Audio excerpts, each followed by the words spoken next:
ದುಷ್ಟಶಕ್ತಿಗಳು ಹೆಣ್ಣಿಗೆ ಭಯ ಪಡಬೇಕು, ಆದರೆ ನೀವುಗಳಲ್ಲ. ಯಾಕಂದ್ರೆ ಹೆಣ್ಣು ಶಕ್ತಿಯ ಸ್ವರೂಪ. ನೀನು ಹೇಳೋದೆಲ್ಲ ಸರಿ ಭಗವಂತ, ಆದರೆ ಹೆಣ್ಣೆತ್ತವ್ರಿಗೆ ಎಷ್ಟು ಭಯ ಇರುತ್ತೆ ಗೊತ್ತಾ? ಮಗಳು ಮನೆಯಿಂದ ಆಚೆ ಹೋದರೆ ಅವಳು ವಾಪಸ್ ಮನೆಗೆ ಬರೋವರೆಗೂ ಜೀವ ಡವಡವ ಅಂತ ಇರುತ್ತೆ. ಮದುವೆ ಮಾಡಿ ಕಳಿಸ್ಕೊಟ್ಟ ಮೇಲೆ ಅವಳ ಅತ್ತೆ ಮನೇಲಿ ಚೆನ್ನಾಗಿದ್ದಾಳು ಇಲ್ವೋ ಅಂತ ಪ್ರತಿದಿನ ಚಿಂತೆ ಆಗ್ತಾ ಇರುತ್ತೆ. ದುಡಿಯೋಕೆ ಹೋದ್ರಂತೂ ಯಾರಿಂದ ಏನು ತೊಂದರೆ ಆಗುತ್ತೋ ಅನ್ನೋ ಆತಂಕ ಕಾಡ್ತಾನೆ ಇರುತ್ತೆ. ಒಟ್ಟಿನಲ್ಲಿ ಈ ಪ್ರಾಬ್ಲಮ್ ಸಾಲ್ವ್ ಆಯ್ತಲ್ಲ, ಅಷ್ಟು ಸಾಕು. ಆದರೂ ನನಗೊಂದು ಡೌಟು ಭಗವಂತ, ಇಂಥ ವಿಕೃತ ಮನಸ್ಸಿರೋರ್ನ ನೀನು ಯಾಕೆ ಸೃಷ್ಟಿ ಮಾಡ್ತೀಯಾ? ಯಾವುದು ಹೇಗಿರ್ಬೇಕು ಅದು ಹಾಗಿರದಿದ್ರೆ ಅದು ವಿಕೃತಿ, ಯಾವುದು ಹೇಗಿರ್ಬೇಕು ಅದು ಹಾಗಿದ್ರೆ ಅದು ಪ್ರಕೃತಿ.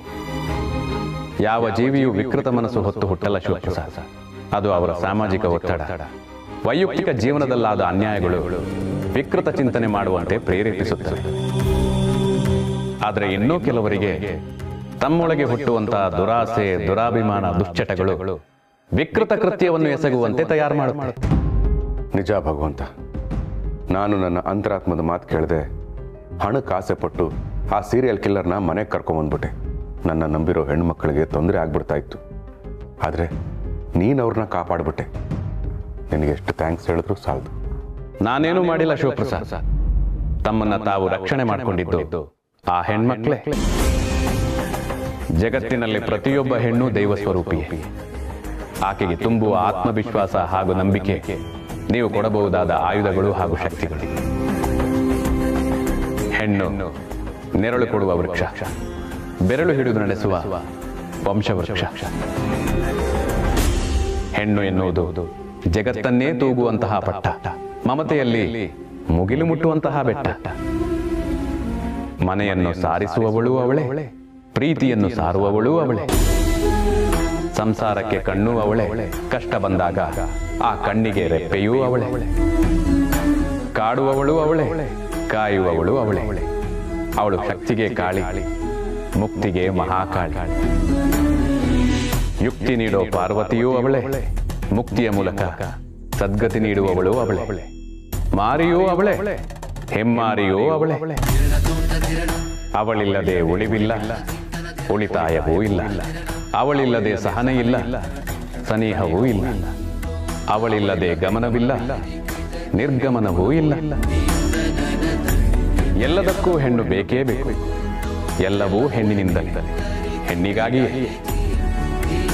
ಅಂತಹ ಹೆಣ್ಣು ಅಬಲೆಯಲ್ಲ, ಅವಳು ಸಶಕ್ತಳು. ಅವಳು ಮುನಿಯುವವರೆಗೂ ಕಾಯದೆ, ಅವಳು ಮುನಿದು ಮಾರಿಯಾಗುವ ಮುನ್ನ ಅವಳಿಗೆ ಶರಣಾಗಿ. ಏಕೆಂದರೆ ಅವಳು ಹೊರೆಯನ್ನು ಹೊರುವವಳಲ್ಲ, ನಿಮ್ಮೆಲ್ಲರನ್ನೂ ಪೊರೆಯುವವಳು.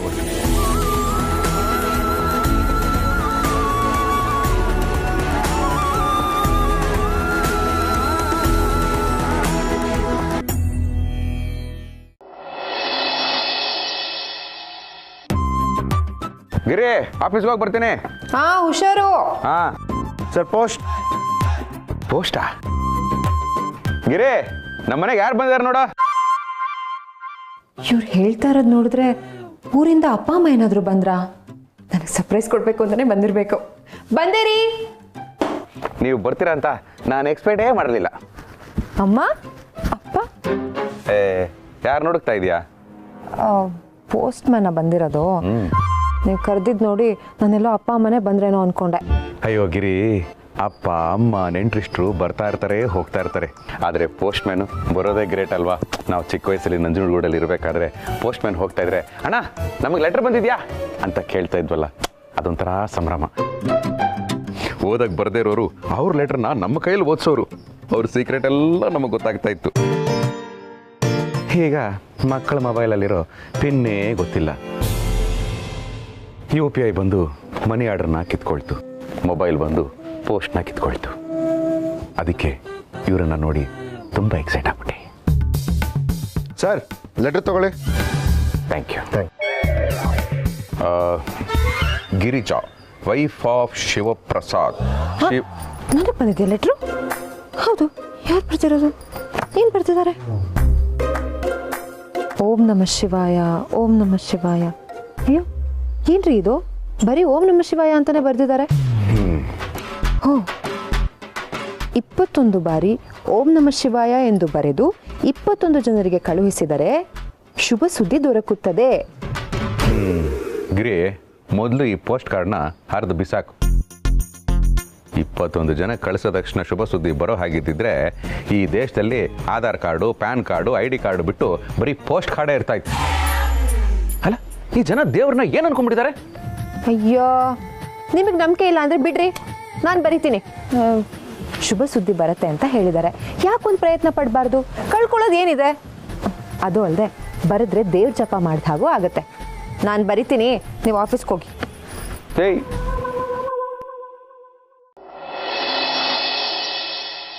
ಓಂ ನಮಃ ಶಿವಾಯ, ಓಂ ನಮಃ ಶಿವಾಯ. ಆಹಾ, 21 ಸಲ ಆ ಶಿವನ ನಾಮಸ್ಮರಣೆ ಮಾಡೋದು ಎಂಥ ಸತ್ಕಾರ್ಯ! ಇದನ್ನ ಯಾರು ಕಂಡು ಹಿಡಿದ್ರೋ ಅವ್ರಿಗೆ ಆ ಭಗವಂತ ಒಳ್ಳೇದೇ ಮಾಡಲಿ.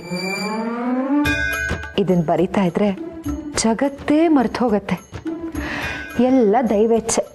ನಾನು ಹಸ್ಕೊಂಡಿರ್ಬೇಕು ಅನ್ನೋದು ದೈವೇಚ್ಛೆ ನಮ್ಮ. ಅಯ್ಯೋ ಮಾವ, ಬಿಡ್ತು ಅನ್ನಿ, ನೀವೇ ಕಸ್ಕೊಂಡಿರ್ಬೇಕು. ಮನೆಯಲ್ಲಿ ಅಡುಗೆನೇ ಮಾಡಿಲ್ಲ ಅಂದಮೇಲೆ ಈ ಮುದುಕರಿಗೆ ಗಾಳಿನೇ ಗತಿ ಅಲ್ವೇನಮ್ಮ? ಅಯ್ಯೋ ಮಾವ, ದಯವಿಟ್ಟು ಕ್ಷಮಿಸ್ಬಿಡಿ. ನಾನು ಎಲ್ಲಿದ್ದೀನಿ, ಏನು ಮಾಡಬೇಕು ಅನ್ನೋದೆಲ್ಲ ಮರ್ತು ಹೋಗಿತ್ತು. ದೇವ್ರ ಕಾರ್ಯದಲ್ಲಿ ಮುಳುಗೋಗ್ಬಿಟ್ಟಿದ್ದೆ. ಮಾವ, ಈ ಲೆಟ್ರಲ್ಲಿ 21 ಸಲ ಓಂ ನಮಃ ಶಿವಾಯ ಅಂತ ಬರೆದು 21 ಜನರಿಗೆ ಕಳಿಸಿದ್ರೆ ಶುಭ ಸುದ್ದಿ ಸಿಗುತ್ತೆ ಅಂತ ಹೇಳಿದ್ರು. ಅದಕ್ಕೆ ಬರಿತಾ ಕೂತ್ಕೊಂಡೆ. ಇನ್ನೊಂದು ಸ್ವಲ್ಪ ಹೊತ್ತು ಮಾವ, ಬೇಗ ಮುಗಿಸಿ ನಿಮ್ಗೆ ಅಡುಗೆ ಮಾಡಿಕೊಡ್ತೀನಿ. ದೇವ್ರ ಕಾರ್ಯ ಅಲ್ವಾ, ಅರ್ಧಕ್ಕೆ ನಿಲ್ಲಿಸ್ಬಾರ್ದಲ್ಲ. ಪರವಾಗಿಲ್ಲ ಬಿಡಮ್ಮ, ನೀನೇನು ಯೋಚನೆ ಮಾಡಬೇಡ. 21 ಪತ್ರ ಬರಿಬೇಕು ಅಂತ ಹೇಳಿದಾರಲ್ಲ, ನೀನು ಎಷ್ಟು ಬರೆದಿದ್ಯಾ? ಈಗ 5 ಬರೆದಿದ್ಯಾ. 5ನೇ ಕಳಿಸು. 5 ಸಾಮಾನ್ಯ ಅಲ್ಲ ಕಣಮ್ಮ. ನೋಡು, ಪಂಚಭೂತಗಳು, ಪಂಚರತ್ನಗಳು, ಪಂಚ ಪಾಂಡವರು, ಪಂಚ ಪತಿವ್ರತೆಯರು, ಪಂಚ ಸರೋವರಗಳು, ಪಂಚ ತತ್ವಗಳು, ಪಂಚ ಸರೋವರಗಳು, ಎಷ್ಟು ಬೇಕಮ್ಮ? ಎಲ್ಲ ಪವಿತ್ರನೇ. ಆ 5ನೇ ಕಳಿಸು. ಅಯ್ಯೋ ಮಾವ, 21 ಬರಿಬೇಕು ಅಂತ ಹೇಳಿದ್ರು. ಅದಕ್ಕೆ ಕಷ್ಟ ಆದರೂ ಪರವಾಗಿಲ್ಲ, 21 ಬರೆಯೋಣ ಅಂತ. ಒಂದು ವೇಳೆ ಜಾಸ್ತಿ ಆದರೂ ಕಡಿಮೆ ಅಂತೂ ಆಗಬಾರ್ದು ಅಂತ ಅಷ್ಟೆ. ನಿಮಗೆ ತುಂಬ ಹಸಿವಾಗ್ತಿದ್ರೆ ಹೇಳಿ, ಗೌರಿ ಹತ್ರ ಊಟ ತರೋದಕ್ಕೆ ಹೇಳ್ತೀನಿ. ಅಲ್ಲಮ್ಮ, ನೀನು ಮನೆಗೆ ಒಳ್ಳೇದಾಗಲಿ ಅಂತ ಮಾಡ್ತಿದ್ಯಾ. ನಾನು ಮಕ್ಕಳಾಗೆ ಹಸಿವು ಅಂತ ಕೂತ್ರಾಗತ್ತೇನಮ್ಮ? ಎಲ್ಲಿ ಒಂದು ಪೆನ್ ಕೊಡು, ನಾನು ನಿನ್ನ ಜೊತೆ ಕೂತ್ಕೊಂಡು ಬರ್ತೀನಿ. ಸಾಕ್ಷಾತ್ ಪರಮೇಶ್ವರನಿಗೆ ಪತ್ರ ಬರೆದಾಗತ್ತೆ, ಕೆಲಸನೂ ಬೇಗ ಮುಗಿಯುತ್ತೆ. ಸರಿ ಮಾವ, ಬನ್ನಿ ಕೂತ್ಕೊಳ್ಳಿ. ಕಡಮ್ಮ ತಗೊಳ್ಳಿ ಮಾವ.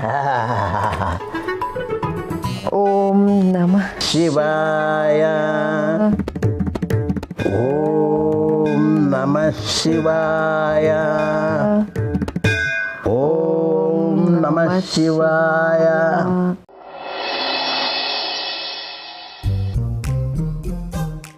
ಆಹಾ, ಗಿರ್ಜಮ್ಮ ಮಾಡ್ತಿಪ್ಪು ಪಕೋಡದ ಸ್ಮೆಲ್ ಮೂಗಿಂದ ಡೈರೆಕ್ಟ್ ಬ್ರೈನಿಗೆ ಹೊಡಿತಿತ್ತು. ಹೌದಾ? ಸಾಂಬಾರ್ ಪೌಡರ್ ತಗೊಂಬಂದು ಕೊಡ್ತೀನಿ, ಅದನ್ನು ಹೀಗೆ ಮೂಸಿ. Good shot.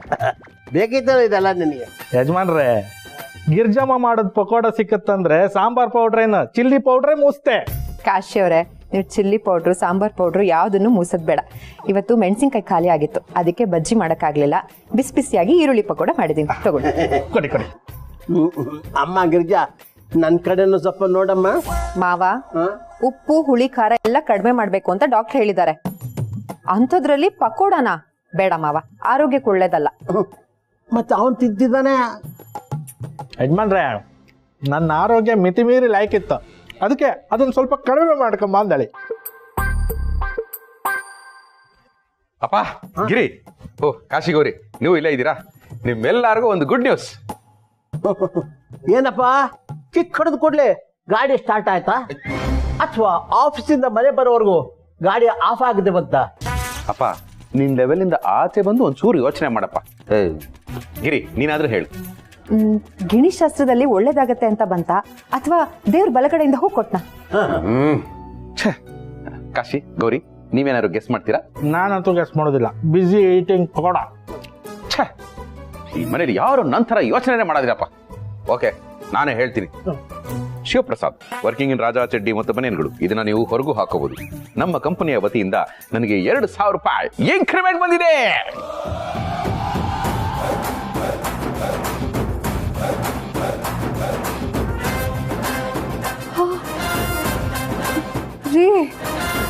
ನಿಜನಾ?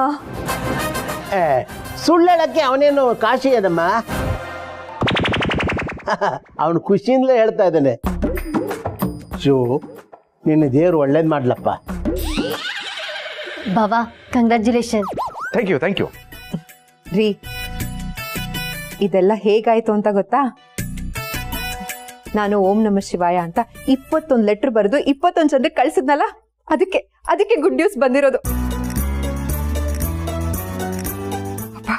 ದೇವ್ರ ದೊಡ್ಡವನು. ಎಂತ ಗಿರ್ಜಮ್ಮ, ಲೆಟರ್ ಬರೆದ್ರೆ ಗುಡ್ ನ್ಯೂಸ್ ಸಿಕ್ಕತ್ತಾ? ಹಂಗಿದ್ರೆ ನಾನು ಬರೀತೆ 21 521 ಲೆಟರ್ ಬರೀತೆ. ಕಾಣ್ತಾ ಇರಿ, ಈ ಸಲ ಡಬಲ್ ಪ್ರಮೋಷನ್ ಸಿಕ್ಕತ್ತ. ಹೆಂಗೆ? ಗ್ಯಾರಂಟಿ ಸಿಗುತ್ತೆ. ಯಾಕೆಂದ್ರೆ ಆ ಲೆಟ್ರಲ್ಲೇ ಬರ್ದಿರುತ್ತೆ ಗುಡ್ ನ್ಯೂಸ್ ಬಂದೇ ಬರುತ್ತೆ ಅಂತ.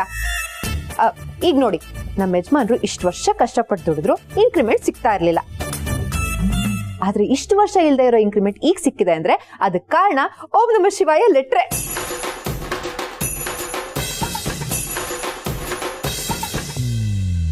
ಅಕ್ಕ, ನಾನು ಬರಿತೀನಿ. ಮಕ್ಕಳಾಗತ್ತೆ ಅಲ್ವಾ? ಮಕ್ಕಳೇನಮ್ಮ, ಮಕ್ಕಳ ರಾಜ್ಯನೇ ಆಗ್ಬಿಡುತ್ತೆ.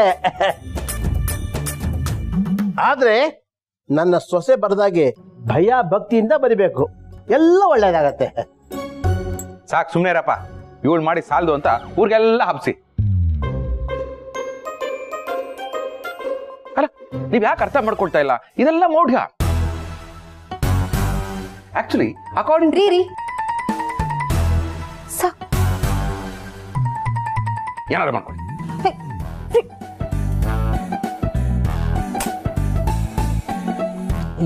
ಗಿರ್ಜಮ್ಮ, ಒಂದು ಪ್ಲೇಟ್ ಪಕೋಡ. ತಂದ್. ಏನ್ ಜನ ರೀ ಇವರು? ನಂಬಿಕೆಗಳನ್ನ ನಂಬ್ರಿ ಅಂದ್ರೆ ಮೂಢನಂಬಿಕೆಗಳನ್ನೇ ನಂಬ್ತೀವಿ ಅಂತಾರೆ.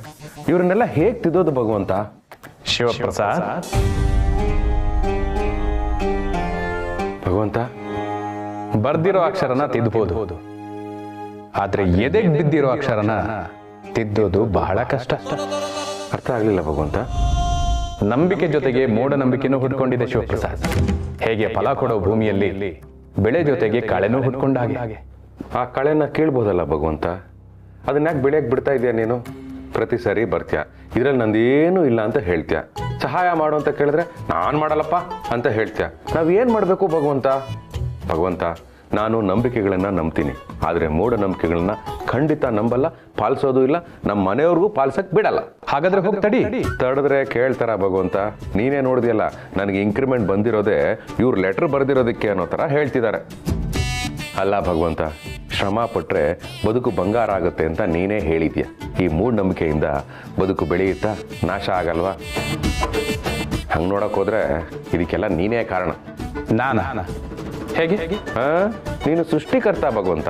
ಸಮಸ್ಯೆನೂ ನೀನೇ ಸೃಷ್ಟಿ ಮಾಡ್ತೀಯ, ಆ ಸಮಸ್ಯೆಯಲ್ಲಿ ಮನುಷ್ಯ ಸಿಕ್ಕಾಕೊಳ್ಳೋ ಹಾಗೂ ನೀನೇ ಮಾಡ್ತೀಯ, ಕಡೆಗೆ ಮನುಷ್ಯನೂ ದೂಷಿಸ್ತೀಯ. ತಪ್ಪಲ್ವಾ ಇದು? ಲೆಟರ್ ಕಳಿಸಿದ್ದು ನಾನ?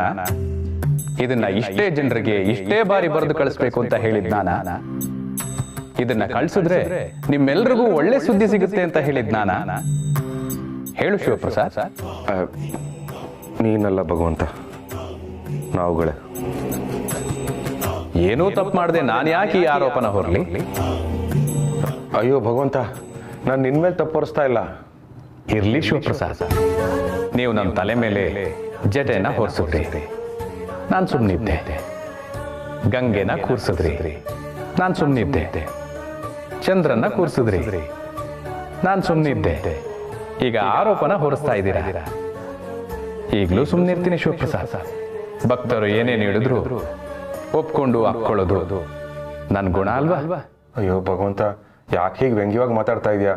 ನಾನು ಏನೋ ಫ್ರಸ್ಟ್ರೇಷನಲ್ಲಿ ಹೇಳ್ಬಿಟ್ಟೆ, ತಪ್ಪಾಯ್ತು. ಇದನ್ನೆಲ್ಲ ತಡೆಯೋಕ್ಕಾಗಲ್ವಲ್ಲ, ಅನ್ನೋ ನೋವಿದೆ ನನಗೆ. ತಡಿಲೇಬೇಕು ಶಿವಪ್ರಸಾದ್. ಸ್ವಚ್ಛತೆ ಮೊದಲು ನಿನ್ನ ಮನೆಯಿಂದನೇ ಆರಂಭವಾಗಲಿ. ಅದು ಸರಿ ಭಗವಂತ, ಆದರೆ ನನಗೊಂದು ಡೌಟು. ಕೇಳು ಶಿವಪ್ರಸಾದ್. ನಾನು ಏನೋ ಮಾಡಕ್ಕೆ ಹೋಗಿ ಜನರ ನಂಬಿಕೆಗೆ, ಭಾವನೆಗಳಿಗೆ ಧಕ್ಕೆ ಆಗ್ಬಿಡುತ್ತೇನೋ ಅಂತ. ಮನುಕುಲದ ಉದ್ಧಾರಕ್ಕಾಗಿರೋ ಯಾವುದೇ ಕೆಲಸನ ತಡಿಬಾರಬಾರದು. ಆದರೆ ಮೌಢ್ಯದಿಂದ ಮನುಕುಲದ ಅರಿವಿನ ನಾಶವಾಗ್ತಿದೆ. ಅದನ್ನು ತಿಳಿಸಿ ಹೇಳಿ ತಡೆಯೋದ್ರಿಂದ ಯಾವುದೇ ತಪ್ಪಿಲ್ಲ.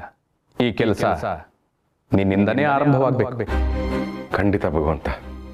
ಮೂಢನಂಬಿಕೆಗಳನ್ನು ಮೌಢ್ಯಗಳನ್ನು ನಮ್ಮ ಮನೆಯಿಂದನೇ ತಡಿಬೇಕು ಅಂತ ನಾನು ಸ್ಟಾರ್ಟ್ ಮಾಡ್ತೀನಿ. ಮೊದಲು ಅರಿವನ್ನು ಮನದೊಳಗೆ ಕಾಣು, ನಂತರ ಜಗತ್ತಿಗೆ ನೀಡು. ಒಳಿತು ಇಲ್ಲಿಂದಲೇ ಆರಂಭವಾಗಲಿ. ಆಯಿತು ಭಗವಂತ.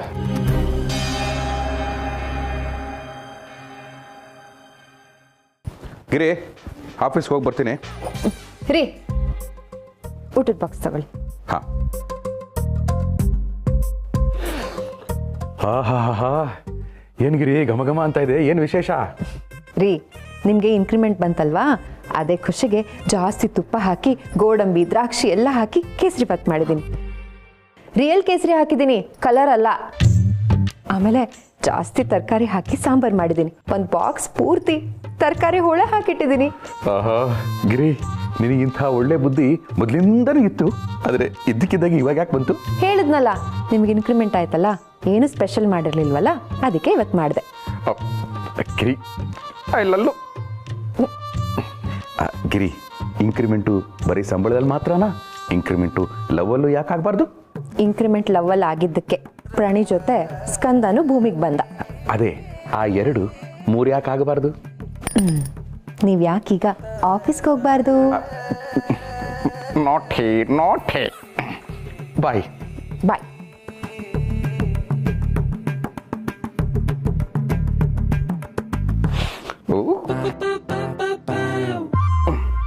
ಸರ್, ಪೋಸ್ಟ್ಗಳು.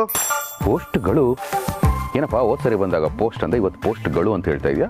ನೀನೇನಾದರೂ ನಮ್ಮ ಮಾಲೂರು ಬಾಬುಗಳ ಕಸಿನ? ನಾನು ಯಾರ ಕಸಿನೂ ಅಲ್ಲ ಸರ್. ನಿಮ್ಮ ಮನೆಗೆ 21 ಪೋಸ್ಟ್ ಬಂದಿತ್ತು, ಅದಕ್ಕೆ ಪೋಸ್ಟ್ಗಳು ಅಂದೆ. 21 ಪೋಸ್ಟ್ಗಳ? ಗಿರೇ ಗಿರೇ, ಹಾ ಬಂದೆ. ಏನಾಯ್ತ್ರಿ? ನಮ್ಮ ಮನೆಗೆ 21 ಪೋಸ್ಟ್ಗಳು ಬಂದಿದೆಯಂತೆ. 21 ಪೋಸ್ಟ್ಗಳ? ಹೌದು ಮೇಡಮ್, ಎಲ್ಲದರಲ್ಲೂ ಓಂ ನಮಃ ಶಿವಾಯ ಅಂತಲೇ ಬರ್ದಿದೆ. ತಗೊಳ್ಳಿ.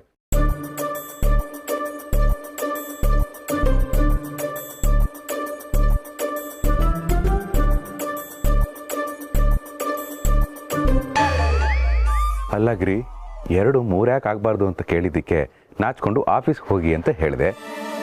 ಇಲ್ಲಿ ಒಂದನ್ನು 21 ಮಾಡಿದ್ಯಲ್ಲ, ಇದು ಯಾವ ಲೆಕ್ಕ? ನಾನು ಯಾರ್ಯಾರಿಗೆ ಬರ್ದು ಕಳ್ಸಿದ್ನೋ ಅವರೆಲ್ಲ ನನಗೆ ವಾಪಸ್ ಬರ್ದು ಕಳ್ಸಿದ್ದಾರೆ. ಕರ್ಮ. 21 ಆಗಿದೆ. ನಾನು ಅವತ್ತೇ ಹೇಳಿದೆ ಹಾರ್ದು ಬಿಸಾಕು ಅಂತ. ನನ್ನ ಮಾತು ಕೇಳಿದ್ಯಾ? ಈಗ 21 × 21 ಅಂದಾಜು 500 ಕಾರ್ಡ್ ಬರಿಬೇಕಾಗುತ್ತೆ. ನಿನಗೆ ಬುದ್ಧಿ ಹೇಳ್ತೀನಲ್ಲ, ಕೇಸರಿ ಬಾತ್ ಮಾಡ್ಕೊಟ್ಟಿದ್ದೆ ಅನ್ನೋ ಒಂದೇ ಒಂದು ಕಾರಣಕ್ಕೆ ಸುಮ್ಮನೆ ಇದ್ದೀನಿ. ರೀ, 21 ಬರ್ದಿದ್ದಕ್ಕೆ ಇನ್ಕ್ರಿಮೆಂಟ್ ಸಿಕ್ತು. 500 ಏನಾದರೂ ಬರೆದ್ರೆ ಪ್ರಮೋಷನ್ ಗ್ಯಾರಂಟಿ. ಇವಾಗಲೇ ಬರಿತೀನಿ. ಆದರೆ ಯಾರ್ಯಾರ ಅಡ್ರೆಸ್ಗೆ ಕಳಿಸ್ಬೇಕು ಅನ್ನೋದೇ ಕನ್ಫ್ಯೂಷನ್. ರೀ ರೇ ರೇ ರೇ ಯಾ ಹೊರಟೇ ಬಿಟ್ರಾ? ನೀವು ನಂಬಲಿಲ್ಲ ಅಂದರೆ ಏನಾಯ್ತು, ನಾನು ನಂಬ್ತೀನಿ. ಆದರೆ ಅಡ್ರೆಸ್ಸಿಗೆ ಏನು ಮಾಡಲಿ?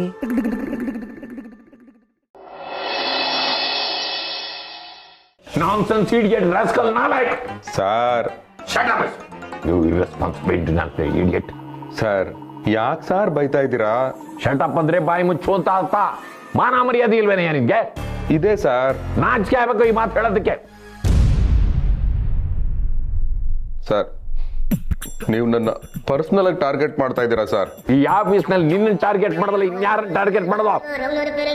ಏನಾದ್ರೂ ಎಡವಟ್ ಮಾಡ್ಕೊಂಬಾರ್ದು, ಆಮೇಲೆ ಗುಮ್ಮ ತರ ನಿಂತ್ಕೊಂಡ್ಬಿಡೋದು. ಬರೀ ಇದೇ ಆಗೋಯ್ತು. ಯೋ ಯೋ ಯೋ ಏನೇ ಅದು? ನನಗೆ ಗೊತ್ತು ಸರ್, ನಾನು ಹೇಳೋದಿಲ್ಲ. ಮರ್ಗಿ ಏನದ? You irresponsible international idiot. ಅದೇ. ಅಯ್ಯೋ ಮಾರ್ಗಿ ಮೇಡಮ್, ನಾನೇ ಎಮೋಷನ್ನ ಕಂಟ್ರೋಲ್ ಮಾಡ್ಕೊಂಡಿದ್ದೀನಿ. ನೀವ್ ಯಾಕೆ ಅವ್ರಿಗೆ ಬೈತಾ ಇದ್ದೀರಾ? Over ಸ್ಮಾರ್ಟಾ?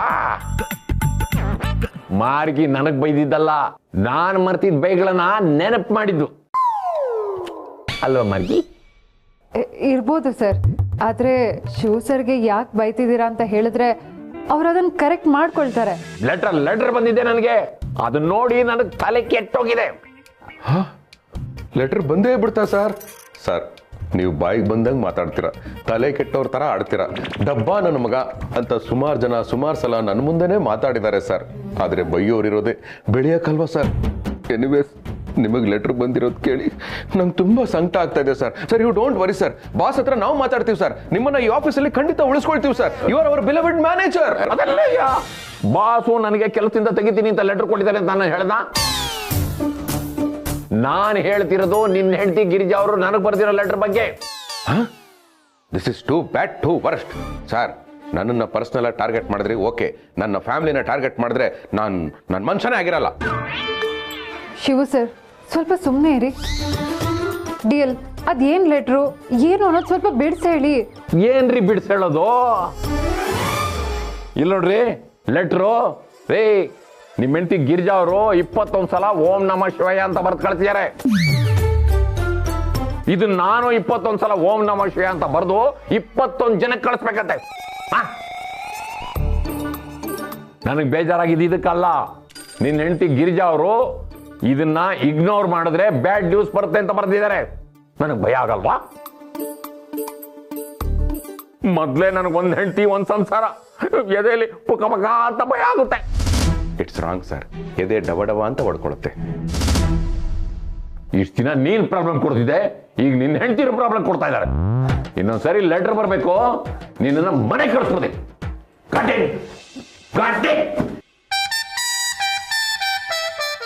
Dual cool cool, deal cool, relax, cool. Sir sir ಏನೆಯಾ ಸರ್, ನೀವು ತಿಳಿದವರು, ಅನುಭವಸ್ಥರು, ಇಂಥದನ್ನೆಲ್ಲ ನೀವು ನಂಬ್ತೀರಾ ಸರ್? ನನ್ನ ಕೇಳಿದ್ರೆ ಒಂದು ಸಜೆಷನ್ ಇದೆ ಸರ್, ಇಂಥದನ್ನೆಲ್ಲ ಇಗ್ನೋರ್ ಮಾಡಿ sir. Dual relax, cool cool. Shivu sir ನೀವು ಹೊರಡಿ, ನಾನು ಮಾತಾಡ್ತೀನಿ.